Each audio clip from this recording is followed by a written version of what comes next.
আপনারা শাকিব ভাইয়ের যে একটা ভক্ত ছিল তারাও কিন্তু ভীষণ এক্সাইটেড যে আসলে কি আমরা শাকিব ভাইয়ের মতো খুব সুন্দর একটা কোয়েশ্চেন। অ্যাকচুয়ালি এটা সিনেমা। আমরা দেখেছি যে সিগনেচার স্টেপ একটা হচ্ছে আমাদের মেগাস্টার শাকিব ভাইয়ের বরবাদের সাথে মিলে গেছে আর একটা তাণ্ডবের সাথে। এটা নিয়ে কিন্তু আপনার ফ্যানরা ভীষণ এক্সাইটেড এবং পাশাপাশি আপনারা শাকিব ভাইয়ের যে একটা ভক্ত ছিল তারাও কিন্তু ভীষণ এক্সাইটেড যে আসলে কি আমরা শাকিব ভাইয়ের মতো অপু বিশ্বাসকে পর্দায় কিছু করতে দেখতে পাবো কিনা। খুব সুন্দর একটা কোয়েশ্চেন। অ্যাকচুয়ালি এটা সিনেমা মানে এন্টারটেইন।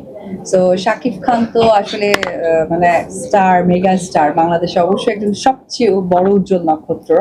So, একজন ভালো কাজের সাথে সকলেই থাকতে চায়, এটা ব্যতিক্রম না। তবে যে কোয়েশ্চেনটা আপনি করলেন এটা ইন ডিটেইলের জন্য অফকোর্স ওয়েট করতে হবে সিনেমার জন্য। আপু আপনার ফ্যানদের জন্য একটু জাস্ট কিছু বলুন। আমার ফ্যান দেশে এবং প্রবাস থেকে অনেক ফ্যান আছে, আমাকে নক দেয় যে ভাইয়া আচ্ছা, দেশ কখনো- প্রবাসী হ্যাঁ। যারা ফ্যানরা আছেন আমি আপনাদের কাছে সত্যি কৃতজ্ঞতা জানাই, কারণ আপনারা না থাকলে আমার ক্ষমতা আসতো না।